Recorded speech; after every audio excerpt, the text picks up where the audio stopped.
เป็นจังไดนี่สังกะสีก็เป็นแบบนี้วะโอ้ตสังกะสีตกลงมาลุ่มครึ่งเลย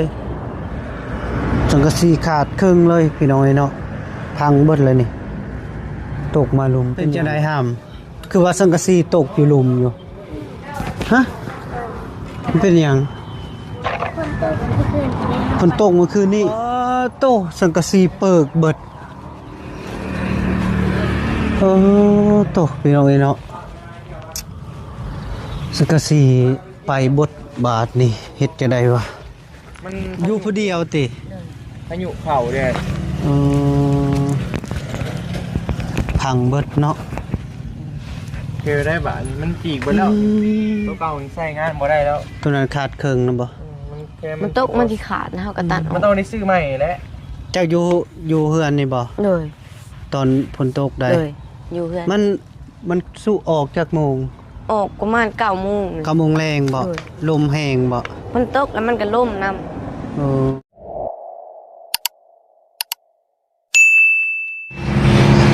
ครับทักทายสบายดีและสวัสดีเด้อพ่อแม่พี่น้องเบ่สู่คู่สู่คน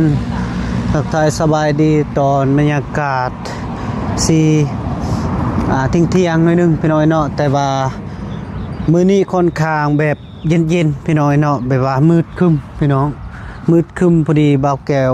เปิดคลิปเปิดภาพก็อยู่ที่บ้านน้องสายฟ้าน้องบุญทวีพี่น้อยเนาะเพราะว่ามื้อนี้บ่าวแก้ว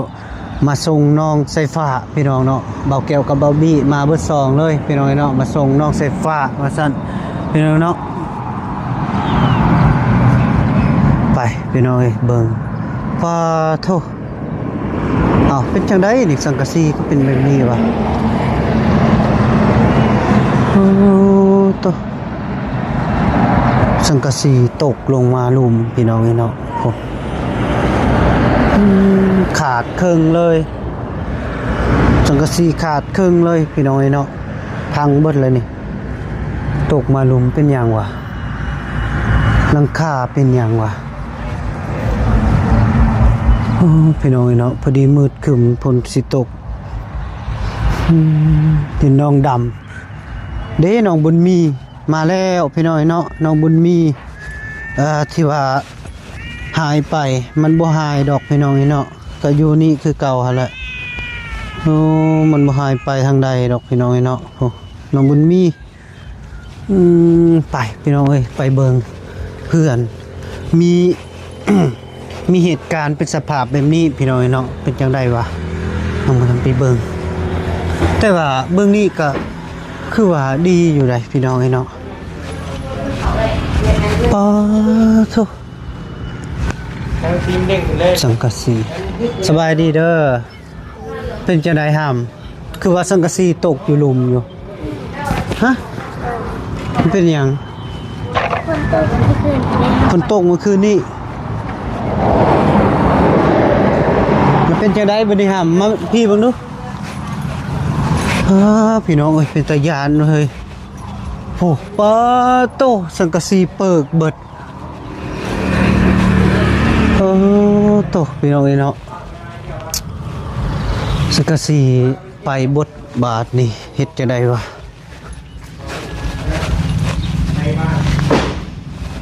ว้าติโทพี่น้องเอ้ยเนาะพอดีเท่านั้นก็ขาดปุดเลยเพื่อนน้องสายฟ้ากับน้องบุญทวีพี่น้องเนาะไปเบิดเลยสังกะสีเพิ่น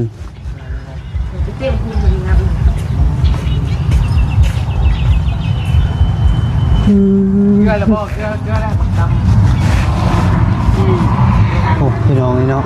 ตายต้นน้องเพิ่นโดยสบายดีเด้อมาก็เป็นแก้วพี่น้อยพอเป็นจังได๋หำขึ้นมันตกแห้งมันตกแห้งตกแล้วก็ล่มนำมันอยู่ผู้เดียวติพายุเข่าเด้พังเบิดเนาะเจอได้บาดมันจีกไปแล้วตัวเก่าใส่งานบ่ได้แล้วตัวนั้นขาดครึ่งนะบ่มันตกมันสิขาดนะเฮาก็ตัดออกมันต้องได้ซื้อใหม่แล้วเจ้าอยู่เฮือนนี่บ่เลยแ ตอนฝนตกได้ เลยอยู่เพื่อน มันสู้ออกจากโมง ออกประมาณ9 โมง 9 โมงแรงบ่ เออ ลมแห้งบ่ มันตกแล้วมันก็ล่มน้ โอ้แม่น่ะเนาะเมื่อคืนนี้เนาะฝุ่นก็แห้ง พายุเข้าได้ไง โดย เป็นกระข่าวอยู่ว่าพา ำ ยุ ตกพะล่มมาทางพุ่น เป็นได้ทำมันนี่กลับมา บ่จักแนวแก้ไขแน่เนาะ เลย มีแต่พอสร้างบ่แล้วพอสร้างมันอันนั้นแล้วบาท ตาบุญน่ะ งบมาแล้วเดี๋ยวสิเอาตัวนั้นเลยบ่ในวันนี้เดี๋ยวปรึกษานำทางไอ้ลีก่อน เลยเด้ ว่าตัว อ นี้มันต้องไปแก้ไขด่วนเด้มันน่ะเลยมันจำเป็นตัวนี้นะเดี๋ยวสิปรึกษาทางไอ้ลีก่อนพี่น้อย จีกเบิดแล้วเนาะแล้วนี่ใส่บ่ได้ดอก ตกหัวใกล้บ้านผมมันตก มันหย่อเบิดเลยนะ เล มั ย นใส่งานบ่ได้แล้วพอสร้างนี้มื้อนี้ก็คือสิเมามื้อนี้ เราบ่มาดอก เราบ่มามื้อนี้ก็ เป็นมื้ออื่นไปแล้ว มื้ออื่นน่าจะได้อยู่ เลยเป็น แต่ว่ามื้ มื้ อ อ นี้ อื่น นี่ฝนนี่ตกแน่นอนฝนนี่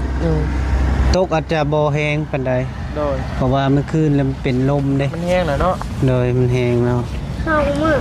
2 มื้อเป็นได้เฮ้ยวันนี้ เอาหาวก็ตามแล้วไปตรง ตกมาได้ไอ้พี่เอ้ย มัน เสีย จะสิตรงเลยเนาะมันหัวดำปอง2ปองคือ ได้อยู่อันนี้ผัด เด้อ เป็นอันเพื่อยาวนึง มันยาวเลยเนาะ นี่ สิไปตรงนั่นเลย ตอน แบบมันชั่วไปเลยเนาะ มันพระเขามาบัดจิตเต้ามันจะว่าอะไรตู่ เปียกเบิดแล้วเนาะบอลไฟฟ้า เลยทางก้างกระเปียกของก้างกระเปียกใครที่เอากระสอบข่าวออกกัน โอ้ เขาโยกกระสอบข่าวออก อยู่ผู้เดียวติมันคื เล อย ตื่นแล้วเนาะ เลยเขากำลังนอนอยู่ซับผ้าแตกเขาก็ปิด อืม ปิดบัดนี้เอาก็ น้องเพิ่นว่ามันสิฮุบหลังคาไปเบิดเลยมันเป็น ขึ้นนี่แบบ เด้อ ร่มมันแห้งขึ้นถ้ามันบ่เศร้ามันขึ้นนี่คือสิไปช่องแผ่นหมดแล้ว กำลังสิไปเด้กำลังสิไป แม่ ดอน มัน ล กำ ง ลัง เลย สิ แผ่ ไฟ นดอนลง ที่สอง ใกล้ยิ่งครึ่งหนึง เนาะ เลยมันดอนลงชนมันดอนออกเลย แต่ก็ระมัดระวังในยามนี้แหละบ่ต้องนิ่นโทรศัพท์เวลามันนั้นเนาะ ต้องพาลงมาปิดเด้อครับเด้อครับเด้อ ต้อง พา ปิด เขาเห็นผ้าเหลือมมันก็ปิดเมื่อคืนนี้ โอ้เป็นตาญาติ บัดนี้มันก็ตกแล้วมันก็พระเขามาหงเสื้อผ้าเขานั่งหงเสื้อผ้า ตัวน่ะมันคือบ่ไปตัวน่ะเนาะ มันผัดพระเขามาบัดนี้ ตัวใด ตัวเก่า ตัวเก่านะบ่ เลย อันนั้นก็เปิดก็ได้ฮะ อ๋อ โอเคมันไปเบิดลังเลยตัวน่ะเนาะฮุบไปเลย โยมันจักสิ แต่มันจะไปตกไปใส่ มันสิไปปะอยู่หนองพุ่นแหละหนองสระพุ่นแหละ บางทีเอาไปปะแค่พุ่นเลย เอาสิเฮ็ดจะได้บัดนี้พิจารณาเบิ่งดู ถามปรึกษาทางไงลีก่อน โดย มีปรึกษาทางไอ้ใหญ่ก่อนเพราะว่าเนี่ยนะจะต้องได้แก้ไขด่วนๆแหละ แม่ เพราะฉะนั้นมันจำเป็นเลยตัวนี้ แก้ไขก็บ่แม่นง่ายเด้นี่ได้ เพราะสร้าง พวกมันยากบ่คือตอนเฮามุ่งเรียนได้นี่ไปเผามาซ่อมนี่มันยาก แผ่นไอ้พี่แผ่นตัวตั้งมันก็ตกลงมาได้ เป็นบ่เซลฮะ เลยนี่น่ะเขาเอาเขาในเมื่อคืนนี้ ตกลงมาเลยบ่ เลย มันยังใส่ได้อยู่บ่ละบาทมันยังใส่ได้อยู่บ่สลับ ขาดเลย โอ้ ตกลงมา โอ้ แผ่นเซลเซลฮะ เลย แพงมันจะ น่ะแพง แผ่นใหญ่บ่ ได้บ่ได้เด้โอ้ตัวนี้เพิ่นตัวนี้ตัวดอกไฟเลย ไอ้ ได้อยู่ดอกได้อยู่ดอก ได้บ่ ได้อยู่ ต้นนั้นก็ขาด มัน คื บ่ อกั ได้ น แตกเด้ ตัวนั้นขาดอยู่ครับเป็นแล้วใส่ได้บ่นี่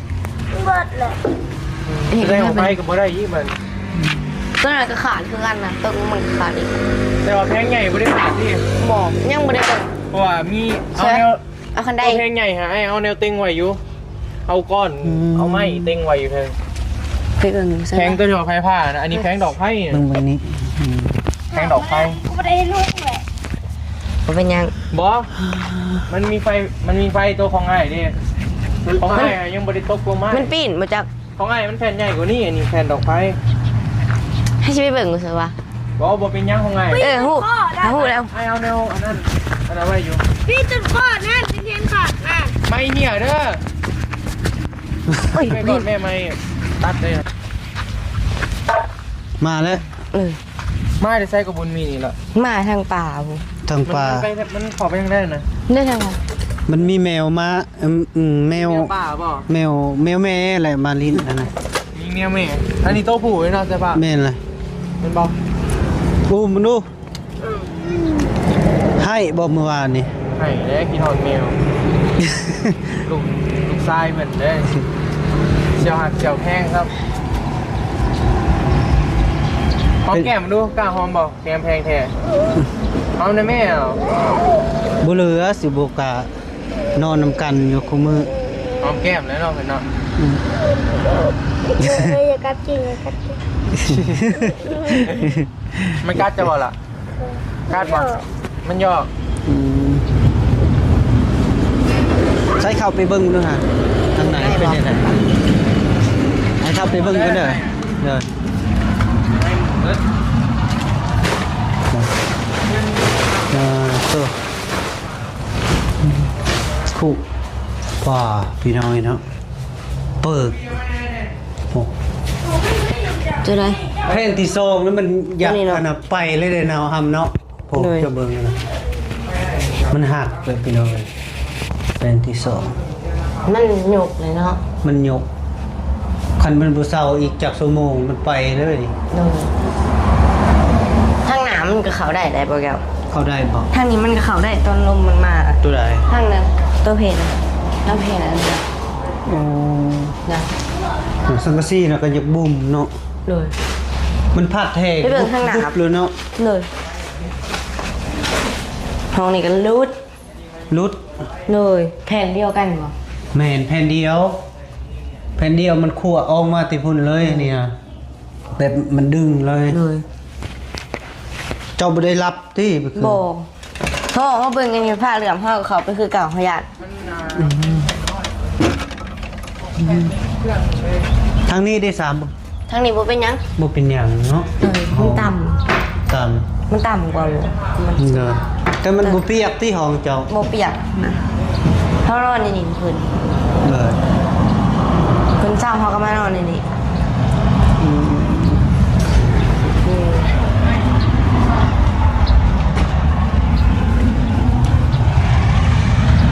ทางหน้ามันเป็น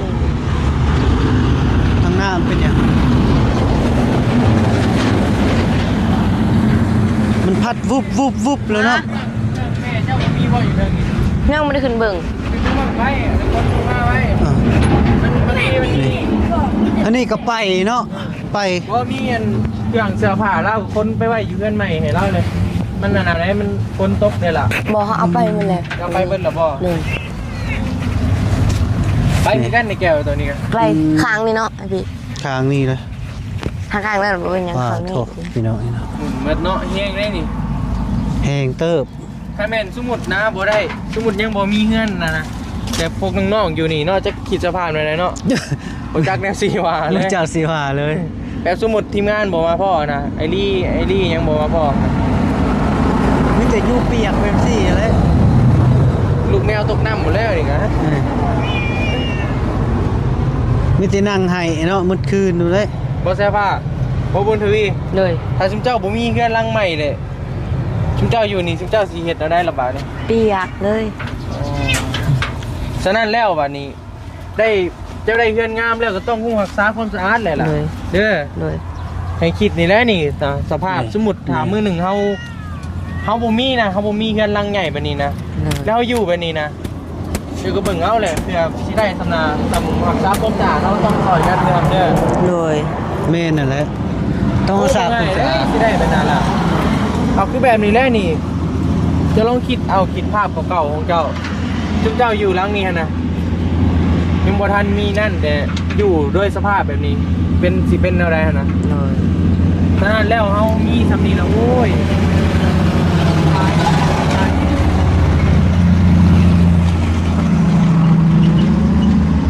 เฮ็ดจะได้ก็ต้องรักษาบัดนี้ยันเทวดาเครียดบ่จักอยู่เจ้าบ่อนามัยอยู่เจ้าบ่ได้อนามัยเด้ลงโทษแล้วบัดนี้ ปกติก็ต้องได้เซ็ตได้ทูเนาะอันนี้มีแต่โฮกเครืออยู่ทางในเทวดาลงโทษเห็นบ่เพิ่นเครียดแทงน่ะได้ดีเลย ใหญ่ๆเบิดเลยเด้คือแบบนี้แล้วพ่อแม่ก็บ่ได้อยู่แล้วสมมุติมีแต่ซุมเจ้า2คนน่ะสิไปอยู่พากันอยู่ในได้ละบาดนี้อยู่นี่สมมุตินี่เมามันหมุนเบิดแบบนี้หั่นนะ สีแป้งกับสีเอาเงินมาใช้หลับแป้งสมมติผมมีเงินล้างหน้านะพวกน้องมีล้างหน้าแล้วบาทก็แค่หัดซ้ายมันสะอาดหูสะอาดตาสินะก็ต้องพากันข้านนะครับเด้อเนยพากันเฮ็ด ซอยกัน เจ้าและรักๆเจ้าเป็นนายเด้เจ้าเป็นผู้ใหญ่นี่แหละเบิ่งเฮานี่แหละตัวอย่าง เขาก็มีมันหนังถาไผว่ามัน อีหยังประหมประปกคืออยู่นอกเบิด มันเปียก เปียกเนาะ เด้อนั่งภูมิใจดีบ่า ภูมิใจว่า มันบอกมันมี เช้าแม่ไปได้ไหม แต่มื้อนี้คือสิยังบ่ได้เฮ็ดหยังแล้วมื้อนี้ มื้ออื่น มื้อ พุ่นแห อื่ ละ นพู้นแล้ว เน่มันโดนไอ้นี่น้ำมันโดนตัวเน่ กับ มันนะ ชีโทรบอกไอรี่ก่อน ตัวก็นี่เห็นไหมวะไม่ อยู่เฮือนเด้อบัดนี้เด้อบ่ไปเด้อดนๆจึงไปอยากไปกันเฮ็ดแล้วนี่บ่อยู่หรือมีแต่แนวเป็นนะเด้อได้บัดนี้ เพิ่นเครียดแล้วได้เจ้าบ่อยู่ เค เฮื รี อย ด น แล้วเจ้าบ่อยู่เฮือนเห็นบ่เจ้าที่มันเครียดแล้ว เพิ่นได้บัดนี้หามมาเบิ่งแล้วก็ อะไรเป็นยัง บ่ได้เป็นหยังบ่ได้เป็นหยังคือให้แต่น้องมุทวีอยู่ เด้อถ้าบ่มีคนอยู่ก็บ่มีข้าวกินเลยเปียกหมดเขายังโชคดีอยู่ที่ว่าเอาเขาได้ ถ้าน้องมุทวีบ่อยู่มีแต่น้องสายฟ้าอยู่ยัน โอ้ ปุ๊บไปทางในบัดนี้ สมมุติมีเจ้าอยู่เจ้าเสร็จอะไรล่ะบ่ เพิ่นบ่จักสิเฮ็ดมีแต่ห้องให้ โทรหาแหละ โทรก็โทรบ่ได้เอาสิโทรได้เนาะผ่านดัง เสื้อผ้าเราโทษอะไรเสื้อผ้าอะไรผ้าเหลืองขนาดผ้าเหลืองมึงนั้นยังเรายังดิดโทรศัพท์ เจ้โทรหาไผก่อนถามว่าเจ้าเจอเหตุการณ์อันนี้บ่ล่ะ หนักลิปุด ฮะเจ้โทรหาไผก่อนถ้าเจ้าเจอเหตุการณ์อันนี้บ่ รู้เลยเสื้อผ้าว่า โอ้อันตรายเนาะ อันตรายล่ะ ทีนี้แต่น้องมุทวีเป็นนั่นน่ะอันน้องสายฟ้าอยู่ผู้เดียวจะเป็นได้ก็สิแม่นห้องให้ให้กับไผสิยินบาดนี่ คนพนอนมันเลยเนาะ 9:00 นเนาะไผก็ แล้วบ่มีคนแล้ว ไผก็ย่าน 2 โมงเช้ายังไม่ได้นอนอยู่ เป็นนี่อะไร นอน ป้าไปเบิ่งอีกแผ่นหนึงป่ะมันเป็นซองบ่หรือว่ามันเป็นแผ่นเดียวป่ะ ไปไปครับ ไปทำงานมา มันโดน เพื่อเพิ่นละ นี่เจ้า เอาไม่เจอเด็ก แผ่นหนึ่งอะยาวมันตีเลยมันก็บ่ได้เลยเพราะมันเป็น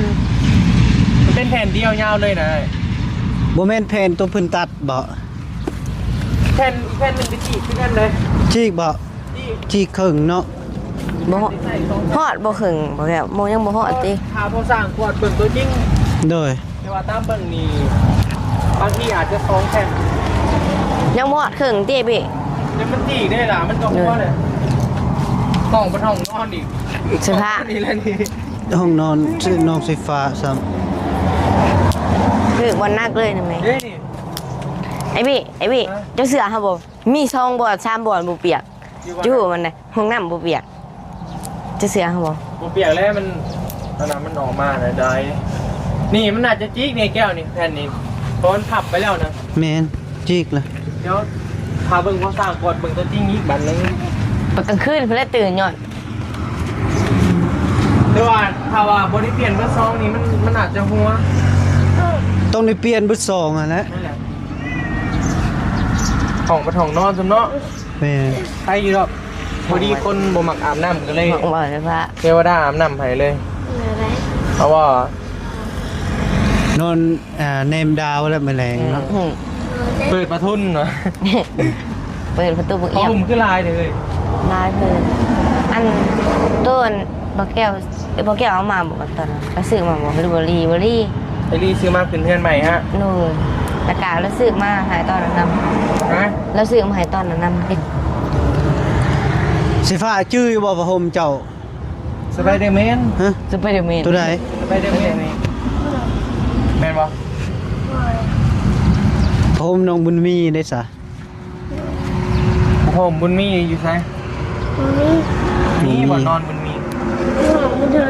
บ่ได้ เห็นบ่อยู่ในพื้นเตียงเจ้า พอจะ บ่มีเลยของเฮาเป็นห้องเสื้อผ้า สิเฮ็ดจังไดบัดนี้เนาะเปิดสิ แต่ว่าเรื่องนี้มันต้องได้แก้ไขด่วนๆเด้ แม่น เพราะมันนะมันจำเป็นนะวันห้องนอนดิ เรื่องลบยังอีกกับไปเบิดเลยนะ แม่น ทั้ง ล ล บบ ก็ ทั้ง ไป ยังก็ไปเบิดเลย ตัวนี้แบบมันจี้ อาจจะ ขวบ 2 แผ่น ไปเลยเนาะ จะได้ซื้ออีก2 แผ่น นี่เรา ตัวนี้เป็น2แผ่นเลยนี่ โอ้ยต้นนี้เนาะ นอนน้ำไม้ก่อนเด้อให้น้องนอนน้ำเด้อเด้อ เลย มาน อนนำกันนั่นแหละ ว่าน้ำน้อยหนึ่งไหมเบิดเป็นอะไรบาทนี่ บ่ได้ เป็ เป็น น บ ห อ ยัง กเทวดาลงโทษ นั่นแหละบัวพากันปัดเงินนะเป็นก็ให้เลย มันเจ้ามันทางกระทู บัดนี้ต้องเฮ็ดให้เงินให้สะอาดเด้อเป็นจิงบ่ให้เด้อล่ะเด้อเข้าใจบ่เอาก็มีนี่แหละเด้อให้คิดเอาว่าเพื่อมันบ่มีหยังได้มาง่ายๆเด้อพวกเจ้าเป็นผู้คนที่ว่าโชคดีที่สุดแหละที่ว่ามีผู้ใหญ่เมตตาที่ว่าเพิ่นเฮ็ดเงินให้อะนะ เลย โอ้ยหาลำพังเด้พวกเจ้าอยู่แล้วคือเห็นนั่นแหละกระตูมน้อยๆนะถึงเจ้าสิไปอยู่ในไรระบายนี้ เลย พ่อแม่ก็อยู่ไทยอยู่นะถ้ามีถ้าเจอเหตุการณ์นั่นนี่แล้วนี่สมมุติว่าเฮาบ่มีเงินหลังนี้หั่นน่ะล่ะ เลย สิไปอยู่ในไรเลย ต้องให้เห็นคุณค่าบ่ให้คิดว่า มันได้มาง่ายๆยังประมาณนี้นะเด้อล่ะเด้อบ่มียังได้มาง่ายๆดอกไอ้บอกเลยว่าเพราะว่ามื้อหนึงพวกน้องหาเงินเองแบบมาเฮ็ดแบบนี้โอ้ยไอ้บี้ก็ยังบ่ฮู้ว่าไอ้บี้สิสามารถหาเงินและเฮ็ดรังแบบนี้ได้บ่เพราะว่าเบิดเงินหลายได้หลายเพื่อสิเป็นเงินรังหนึงเด้อฉะนั้นแล้วต้องพากันรักษาเด้อล่ะเด้อ เลย เฮาได้มาแล้วก็ต้องพากันรักษาซ้ำอันเฮ็ดทำความสะอาดมันบ่ยากดอกไอ้วะ บ่ยากดอกสำนี้ มาต่อยชิมเจ้าพี่ยากก่อน เลย อลี มันอาชีพ ได้ให้เห็นสภาพมาแล้วนะถ้าว่าผมมีเงื่อนนี่นะผมมีเงื่อนรังใหญ่ เรามาบ่ได้ดอกพอสร้าง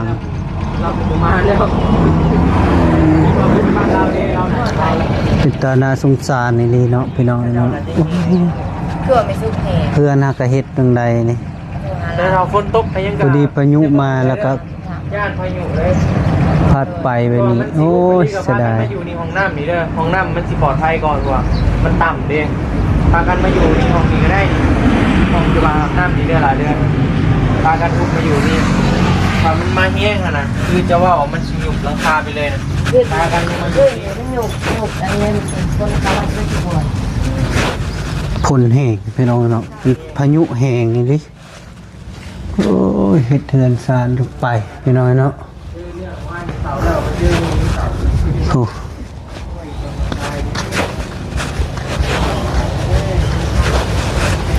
ขาดเครื่องปดบันมันเป็นบันพี่น้องเนาะอันนี้นี่บันหนึงนี่ก็มันสิขาดแล้วคือกันตัวนี้ก็นี่คือซีเมนต์บนยิงนี่แหละยิงน็อตมันสิขาดเป็นบ้านเป็นทอนแล้วพี่น้องเนาะ ไปเป็นเล่นบ่มันยุบเลยว่ะล่ะมันยุบ เฮือนน้อยก็ยังเปิก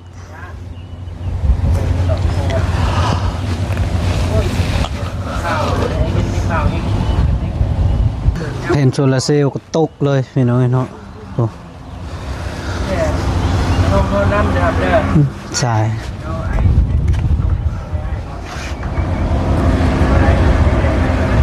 โอเคหาเด้อ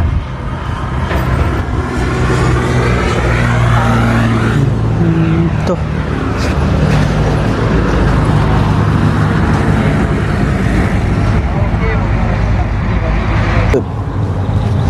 เป็นไงได้นั่งลงไม่ได้ก็ตั้งอกตั้งใจเด้อหำเด้อมีแต่ให้น้องนอนอันน่ะห้องเจ้าก่อนเพราะว่ามื้ออื่นนี่ก็เพิ่นสิมาซ่อมให้แล้วก็เฮ็ดจะได้ซะในเมื่อมันเกิดจังซี่แล้วก็มีแต่อดทนนั่นแหละอดทนเบิ่งนำกันนั่นแหละพี่น้องเป็นจะได้ก็ได้เนาะ แผ่นหนึ่งไป อืม แผ่นหนึ่งไปเบิดเลยแผ่นสองกำลังสิไป พอดี เบิดเลย กระทึกอยู่พี่น้อยเนาะเป็นได้ทำยังสิไปอยู่บ่ เจ้า เศร้าเอง วันนี้เนาะเฮือนกระพังมีแต่ยังสั้นนะเด้อทำเด้อมียังกะทำอกตึงใจโอเคพี่น้องเนาะพอดีบ่าวแก้วกับบ่าวบี้มาเบิ่งกะคือว่าสังกะสีพังเบิดพี่น้องเนาะมันเปิดเพราะว่าพายุเข้ามาพอดีแผ่นที่2ก็เกือบสิไปแล้วพี่น้องเนาะพวกน้องสิฟ้าปากบ่ออกเลยบัดนี้ ลงพัดมาทางนี้ เดี๋ยว ลง มันมาทางนี้บ่ โน่นมันก็ยกขึ้น มันยกขึ้นเลยเนาะเดี๋ยวเอาพี่น้องเนาะก็ตามคือเห็นนี่แหละพี่น้องเนาะกับบุจักบรรยายพี่น้องเนาะถือว่ามันไปแผ่นที่2โอ้ปึกละพี่น้องเนาะขออยู่ดีมีแฮงเด้อพ่อแม่พี่น้อง FC มาสู่คู่สู่คนสุขมาร่ำรวยสุขภาพแข็งแรงเจ็บอย่าจนอย่าขาดอย่าซนมีวันคนยืนตลอดปีตลอดไปโดยบ๊ายบาย